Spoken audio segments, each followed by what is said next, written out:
Greetings! In this video we will create a 2x2 plate with a right angle set of pegs, a right angle post or mast, and then an offset post mast. We'll create the offset for circumstances where we have perhaps a wheeled vehicle that needs to be offset from the rest of the geometry, a propeller, or in our case, a rear rotor for our helicopter. Here's a version of the post that has the insert here, but we won't be modeling this today because our post or mast will be covered. And this amount of detail isn't warranted, but ultimately we will go through the process of creating this version as well. All right, let me stop that. And we'll take a look at the most basic version of the two pieces we'll be creating today. So here is that 2x2 plate. It's 8 units by 8 units with 4 subdivisions, and it's 1.6 units high. This is the same except that it's only 1 unit in this distance, in this direction. And then here is the basic topology of our post, the cylinder that has been combined and welded in. Note that everything is quads in this version as well. All right, let's get started. We'll begin with a brand new scene, bring back my grid, and we're starting with a polygonal cube. So we're going to build that shape first, and as we know, it's 8 units on the X and 8 units on the Z. It's 1.6 units high. Our bricks are 4.8. A plate is 1/3 of a brick, so 1.6. And then we want 4 subdivisions on the width and 4 subdivisions on the depth. So you can take a quick look there. 8, 1.6, and 8, 4, 1, and 4. And here is our starting shape. I'll bring the wireframe on. We're going to model Z forward, but we're going to create that right angle in the negative Z direction. So we'll make a duplicate of this, and let's set it on the ground plane first. We're going to be repositioning the pivot and repositioning the object several times throughout in order to take advantage of the grid. So we'll be using the D key to reposition that pivot. And we'll do that now because if we were to try to grid snap up, right, it's not sitting on the ground plane because it's 1.6 units high. So we'll manually put the pivot at the bottom. We'll tap the D key. D key, as you'll recall, is repositioning the pivot. We'll tap the Y. We'll make that green arrow yellow, yellow indicating that we're constrained. And then we'll hold down the V key and the middle mouse button, and we'll snap at the bottom. So it's constrained on the Y and it's snapped to the V in line. We'll tap the D key to get out of the reposition pivot. And then we'll grid snap this up 1 unit, or excuse me, we'll grid snap this up onto the ground plane, sitting on the ground plane. All right, now we'll make a duplicate. We'll come to Edit, Duplicate, and we're going to rotate this -90 on the X. We can do this interactively by holding the J key and in 15 unit increments rotating it onto its side, or you can manually type in -90. Now we want it to rotate in this direction so that the y-axis is running down the left-hand side. So if you take a look here, we've got the original shape sitting on the ground plane, and then we've got this new shape sitting on the y-axis on the left-hand side. And this will allow us to take advantage of the grid. We're going to grid snap this up into place. And so there is that initial plate with a right angle. But recall that this is only 1 unit. And so we'll come over, and where it says 1.6 on our duplicate, we'll type 1 on that Y. And there is the shape that we're after. Now we're going to combine these and weld the vertices, but we don't have an even set of edges. We don't want to insert an edge loop here. We don't need the extra geometry on this side. In fact, we want this to remain square. And we don't want to add an additional edge loop either. We don't want to move the whole loop down, right? That would interfere. Both of those techniques would interfere with the squares on this side. So what we'll do is we'll just take these 4 edges and we'll snap them down even with this edge. This edge is sitting 2 units high, and we need these four to be 1.6 units high. So we'll use a snapping mechanism. But before we tackle that, let's delete the corresponding faces on either shape. So I'm going to right click and choose face and just pick those four. Before I hit delete, I'll hit the 4 key to see wireframe, and then we'll hit delete. Clean selection and deletion. We'll do the same on this side.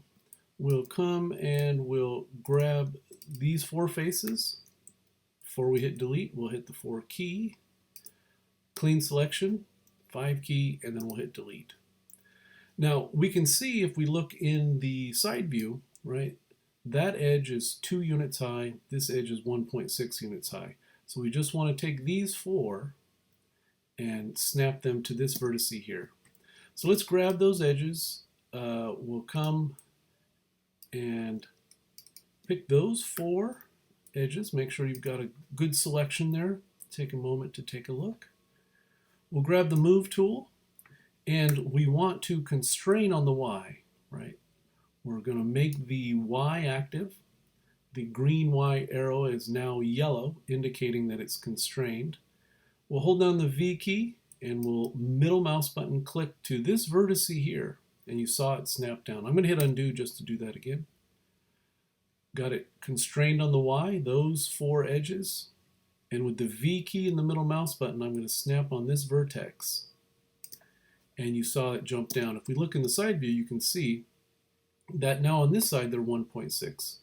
It's 2 on this side, maintaining the squares, and then it's 1.6 corresponding with the height of this original plate. Now we can grid snap these together, right? Let's do that in the side view. We'll grid snap it back over. We have 2 separate shapes, so we'll select them both, we'll combine them, and then we will merge the vertices. So we'll come to modeling, we'll hit combine, we'll right click, choose vertex, draw a bounding box, and what we're doing here is these were not welded. These 10 vertices, 2, 4, 6, 8, 10. We want them to be singular. We went ahead and drew a bounding box just because it was easier than trying to make that selection. Although, right, we could have just made the selection that way. But I've been having you just select a big bounding box because if they're not sitting exactly on top of each other, they won't be effective. And this just makes sure that everything in the geometry is welded. So edit mesh, merge, and now those 10 vertices are 5. They've been welded. You can hit the 3 key to verify that that's a good attachment, and we'll come back to 1.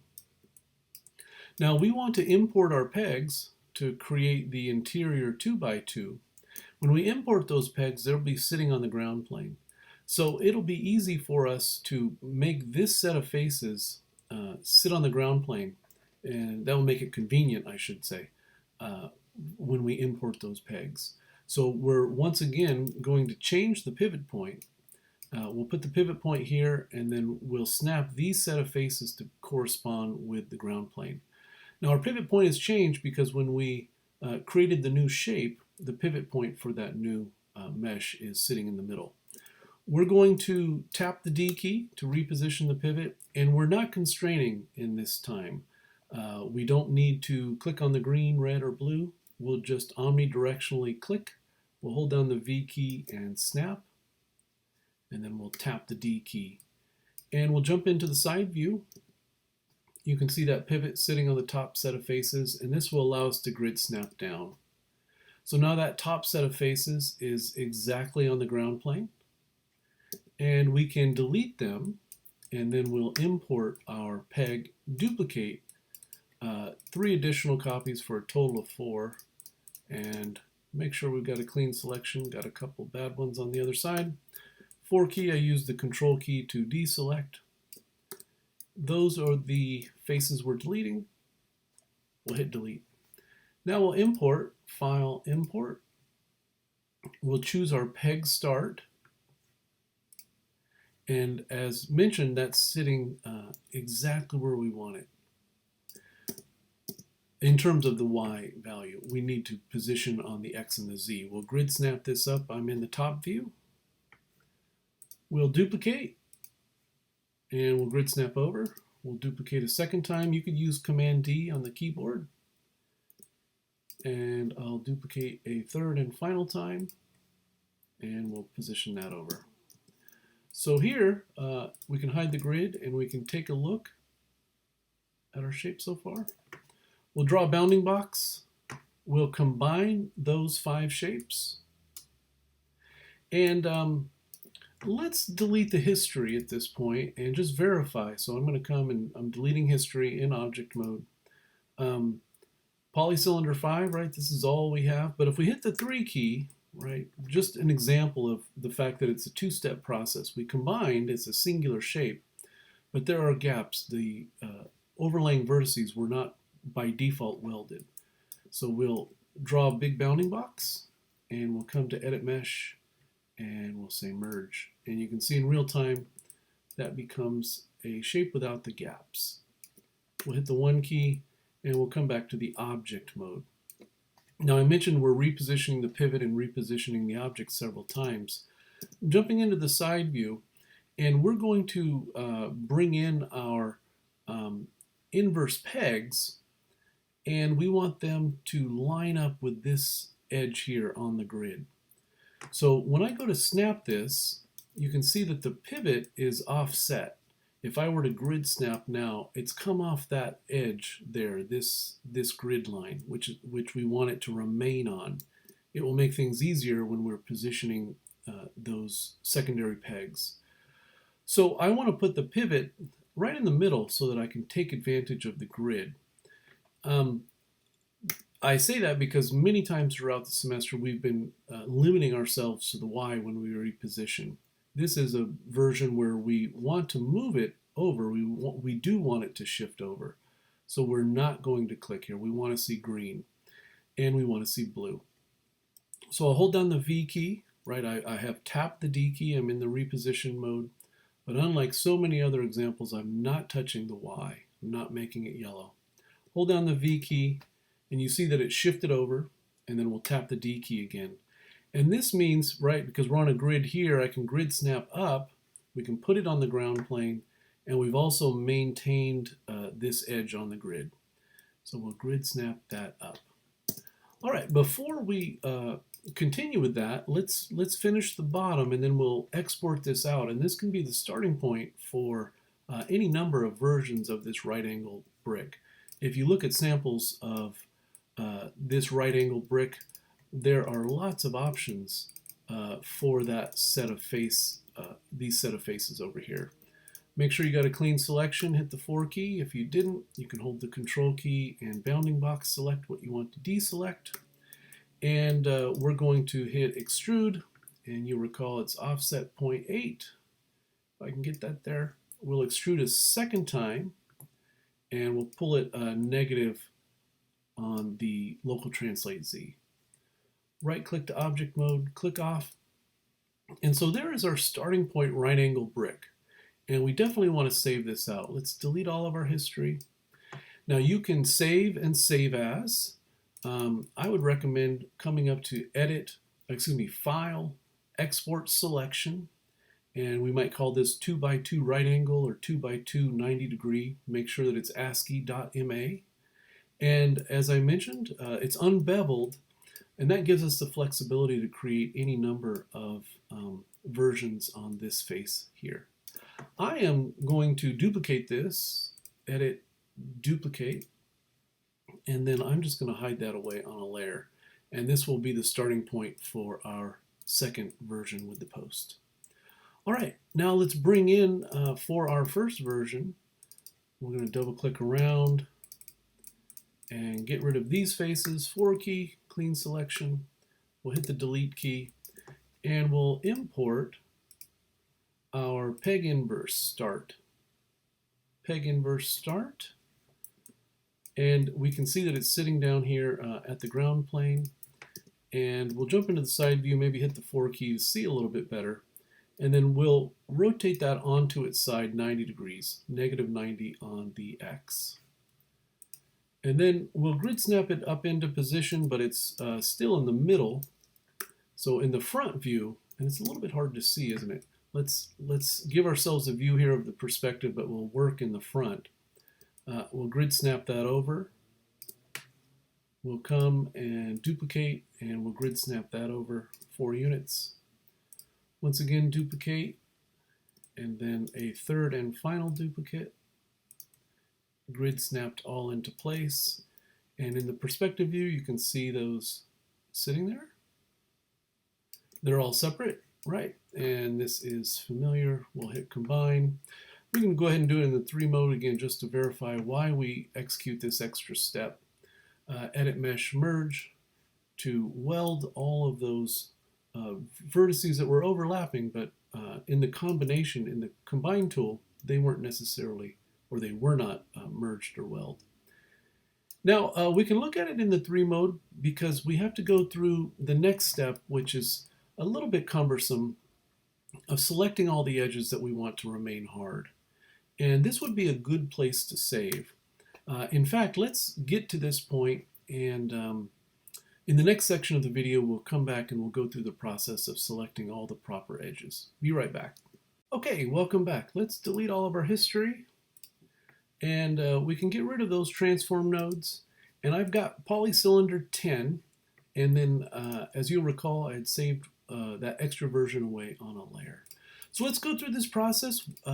As I mentioned, it's not terribly technical, but there's such opportunity for missing an edge or selecting the wrong edge, and we just have to think about what we want to remain hard. Now this may not be intuitive. We want this edge coming down, so we don't want that, but we do want this one coming down. And we'll double click around, double click 4 times here. And as I mentioned, we want that edge. And that goes all the way around. So we've got this square, we've got the 4 corners, make sure. We've got the edge coming along here, right? We want that to be hard. And then we've got that selected down, and that comes all the way around. And then we'll double click the bottom square, we'll get the 4 diagonals, we'll get the 4 interior corners. And then shift double click 4 times for the interior. That should be it. I know that's hard to see, especially on screen, on a recording I should say. But that looks good. And oh, I did miss one. I missed this across the top, right? We want that to be hard. And if you miss a selection, I missed that corner and that corner. So right, our goal is to select every edge that we want to remain hard. That's what the bevel gives us, is an extra set of edges. All right, let's see if that works. We'll hit bevel. We'll come to point 2 and segments 2. We'll right click. We'll hit the panel, hit the Q key, right click to object mode, and then we'll hit the 3 key, and that looks like we got it. Yep, everything is hard where we want it to be, soft and round where we want it to be. So this is a great piece, right, when you want to begin building at a right angle to the direction that you started. Okay, so save that out as a 2x2 right angle or 2x2 90 degree. This, of course, is sub D 0, right? And you always want a sub D version 0. And before you were to render this, you could smooth it, and if you wanted to save it as your sub D1 version. We're going to continue to work in sub D0, and so we'll consider that a finished piece. I'm going to put this on a layer. We'll come back. We'll bring back that fork in the road version, and we'll build out the post. All right, we'll be right back. Welcome back. We have our finished piece. We set it aside on a layer. We'll hide that. We'll make our starting point piece available to us. If you had it hidden on the layer, we'll make that active, or if you need to import it, this would be the time to do that. File, import, and bring in this 2x2 right angle starting point. We're going to delete these 4 faces, 4 key before we do, and we'll hit delete, and we're going to use our peg as a starting point for this post or mast. We'll say File, Import, and we'll choose our peg start, and it's sitting at the origin, sitting down here. We're going to rotate it 90 degrees on the X. So you can hold down the J key and rotate that in 15 unit increments, or we can come up to rotate X and type in -90. Let's jump into the side view, maybe easier to see. I'll hit the F key, and we want to grid snap this up to the rear position. So we'll grid snap that there, and it's sitting there. Now our post is 1.3 units, whereas this peg is 1, 1, 1. So we're going to scale this up to 1.3. So we've gone from a peg to a post by scaling this up. And then this outer edge, and it selected the other object because they're in the same place. So let's select this, and we'll go to Isolate Select. So with just that peg start selected that we've scaled up to 1.3, let's come up and click Isolate Select right here. And now when we double click, it won't get confused and select the other object. So we've got that selected. And we're going to scale this down. We'll bring back by clicking Isolate Select a second time, and then we'll scale this down. And we're not going to try to match that. We'll come down and leave a little bit of a gap, and then we're going to use Target Weld. We don't want a bridge, we don't want extra geometry. And so we'll combine the two, right? So we've got our peg that's scaled up to 1.3.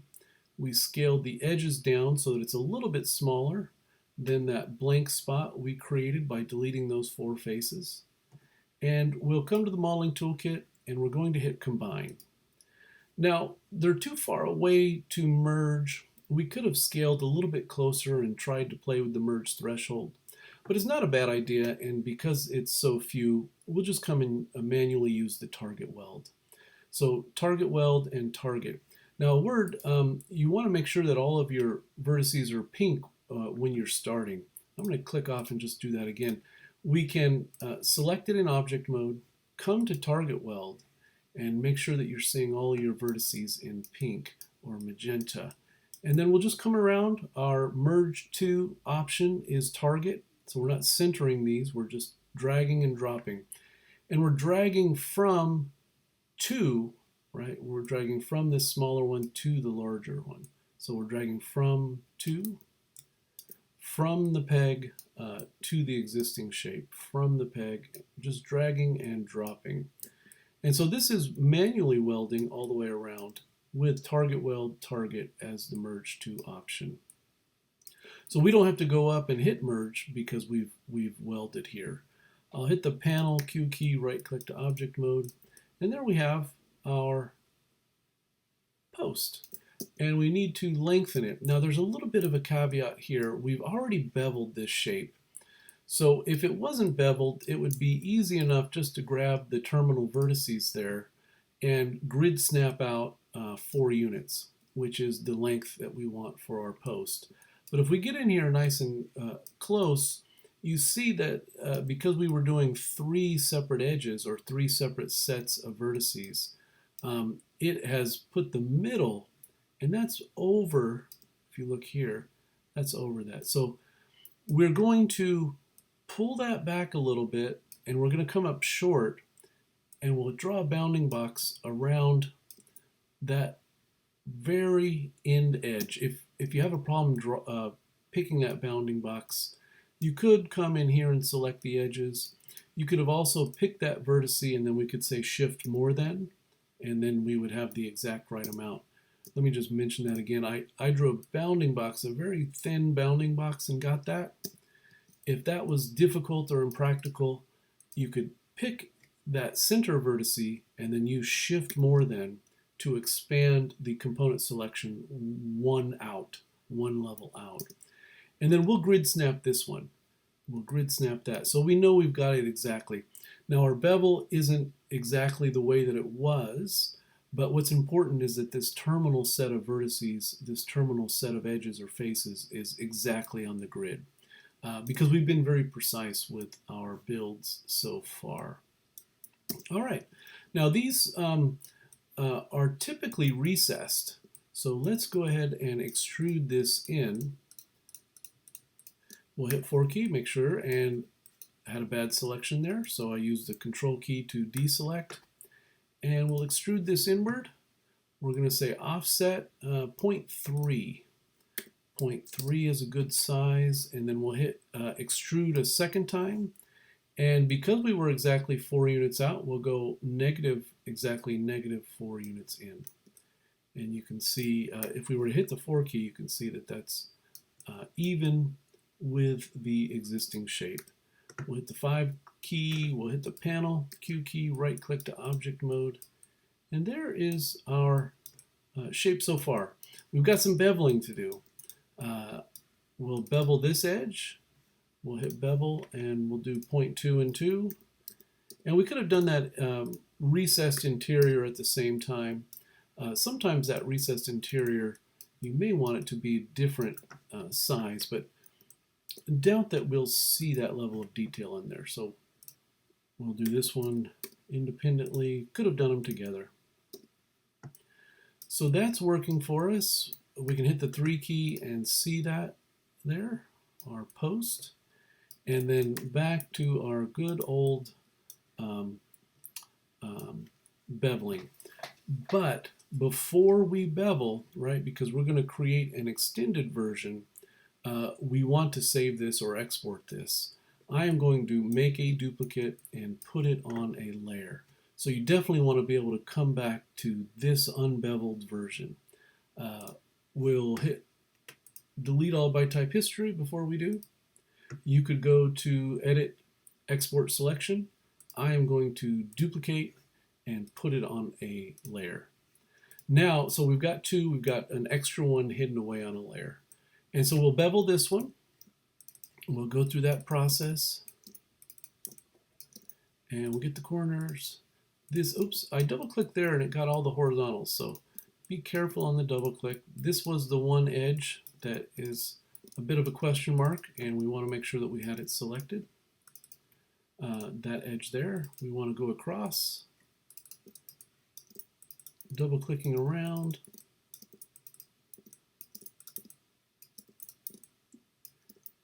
These diagonals,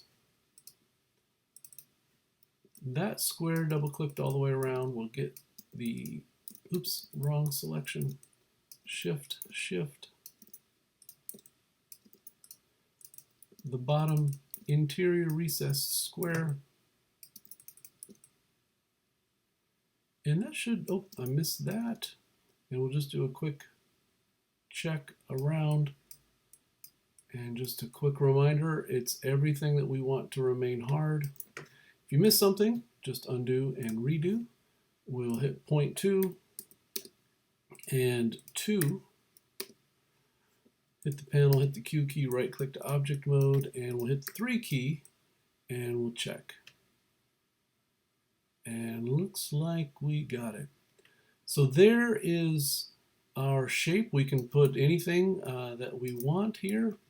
We could use this for our rear rotor on our helicopter. We could use it as a propeller. We could use it as an axle for a wheeled vehicle. I'm going to hide that one away. And then let's bring back this starting point. And this is a little bit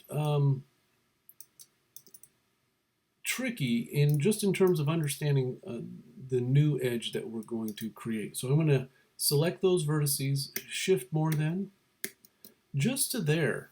We're just one more to there. And we're going to pull this out, right? And that gives us this extended shape that we're after. And we're going to grid snap this out 2 units. 1, 2. And that gives you you can see here, that gives you 45 degree, which I believe on the reference is what we're after. Now, this is a funny shape. If you see that there, that face doesn't doesn't function properly. So we are going to create diagonals. We'll manually create diagonals across there to there and there. Click drag with my multi-cut. And now when we select all the edges to bevel, we also have to select these here. So we'll start with this. We don't need the ones coming in, but we do need the ones going out. We'll get that edge around, and then this is all the same selection as before. So if you had a good selection before, make that same selection here. We want that one coming down, this one. Hit the 4 key just to kind of see. So that's everything we want. Double click.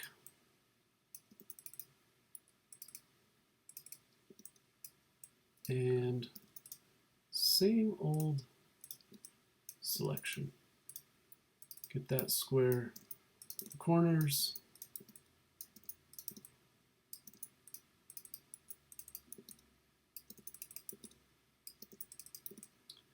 And that looks like a good selection. Take another, oh, I missed that corner and that corner.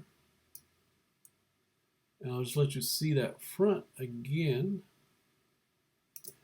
And we'll hit bevel and 0.2 and 2.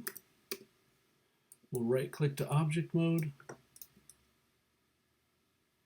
We'll hit the 3 key. And there is our extended shape. Oops, and I missed one there. So here's a good example. I just need to undo back and reselect and rebevel and re-input. So there was an example of a missing edge, and when we hit the 3 key, we could really see that we'd missed it. All right, so here's a great, very flexible shape that you can use in your builds for, as I mentioned, axle for a wheeled vehicle, propeller, or a rotor for your helicopter. All right, questions in the discussion forum? Have a good one.